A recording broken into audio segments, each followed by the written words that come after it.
Hello everyone, আসসালামু আলাইকুম। কেমন আছে সবাই? আশা করি সবাই ভালো আছেন। আলহামদুলিল্লাহ আমিও ভালো আছি। তো সবাইকে শুভ সকাল। সকাল থেকে ভিডিওটা শুরু করেছি প্রায় ৮টা সাড়ে ৮টার দিকে উঠে বারান্দায় আসলাম। তো জামা কাপড় ধুয়ে দিয়েছিলাম এর আগের দিন, তো সেগুলো শুকায়নি, তো ভালো করে একটু মেলে দিচ্ছি। আর শীতের সময় মনে হচ্ছে যে কাপড়গুলো শুকালেও যেন কীরকম ভিজা ভিজা থাকে। তারপরে তো দেখলাম যে চারিদিক দিয়ে একটু একটু ভিজা আছে।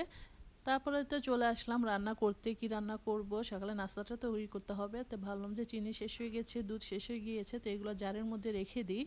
তারপরে তো চিনি আর দুধটা একসাথে রেখে দিলাম। তারপরে তো নাস্তাটা তৈরি করে ফেললাম। এই তো রুটিগুলো, অনেকগুলো রুটি বানিয়ে ফেললাম, যেটা আমি ফ্রোজেন করে রাখি, তো একসাথে বানিয়ে রাখলাম। তারপরে তো নাস্তাটা দিয়ে দিয়েছে আপনাদের ভাইয়াকে, সে সকালে রুটি খাবে, ভাজি দিয়ে দিলাম। চা খাওয়া শেষ করে রান্না করতে চলে আসলাম। তো লাউ শাক নিয়ে এসেছি, আজকে লাউ শাক দিয়ে শুটকি রান্না করব। সাথে হচ্ছে মূলো সিম দিয়ে মাছ রান্না করব, রুই মাছ। তো রুই মাছটাকেও ভেজে দিয়েছি, মানে এই তো ভিজানো হয়ে গিয়েছে মাছটাকে, ভালো করে হলুদ মরিচ মেখে এখন মাছটা ভেজে দিব। আর এক চুলা হচ্ছে আমি ডাল বসানোর জন্য ডালটাও ধুয়ে নিলাম। তো রুই মাছটাকে ভালো করে মচমচ করে ভেজে নিচ্ছি। আমাদের বাসায় আবার হচ্ছে মচমচা ভাজা না হলে খেতে চায় না। তারপরে তো তরকারিটা বসিয়ে দিলাম, হয়ে গেল তরকারিটা, ধনেপাতাও দিয়ে দিলাম। তারপরে একটু অনেকখানি হচ্ছে রসুন আর কাঁচামরিচ বেটে নিচ্ছি, এটা শুটকি রান্না করব।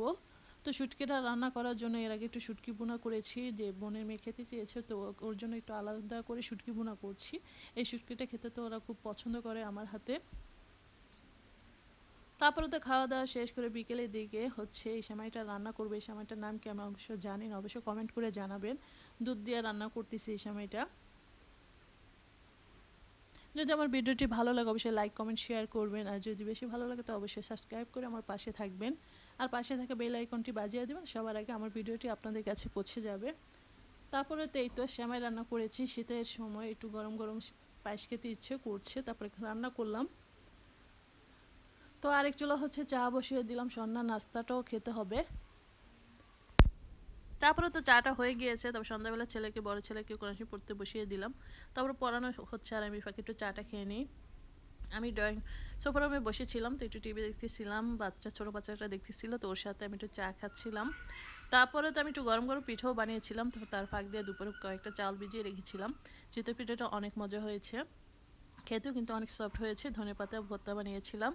তারপরে তো মেজু বোনের মেয়েটা বলতেছে ও রামেল বানাবে, মানে নুডলসের রামেল। তো বললাম ঠিক আছে তুমি বানাও একটু, আমারও খেতে ইচ্ছে করছে, যেহেতু ঠান্ডা ঠান্ডা পড়েছে, আর একটু ঝাল ঝাল নুডলস খেতে কার না ভালো লাগে।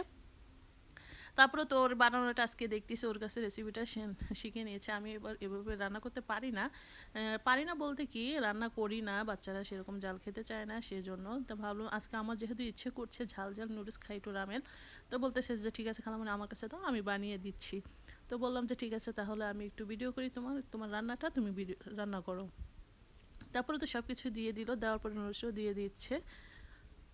তো নুডলসটা না ভালোই হয়েছে খেতে, খুবই খুবই মজা হয়েছে। আপনার বাসায় এবার ট্রাই করে দেখতে পারেন, অনেকজনই রান্না করে খান দেখি ভিডিওতে। নুডলস হচ্ছে বাচ্চাদের জন্য, কি বলবো, যে নুডলসটা না থাকলে যে কী যে হতো। বাচ্চারা তো খুবই খুবই লাইক করে নুডলস, বাচ্চাদের জন্য বেস্ট, তারা তো নুডলস খেতে। আমার বড় ছেলে তো নুডলসের পাগল, বলতে কি ওকে 3 বেলা নুডলস দিলে সে 3 বেলায় নুডলস খাবে। তারপরে তো এই তো নুডলস দিয়ে দিল, আমি একটু নুডলসটা খেয়ে নিলাম, তো খুবই খুবই দারুণ লেগেছে। গরম গরম রামেলটা খেতে ঝাল ঝাল হয়েছে, আবার খেতেও কিন্তু দারুণ হয়েছে।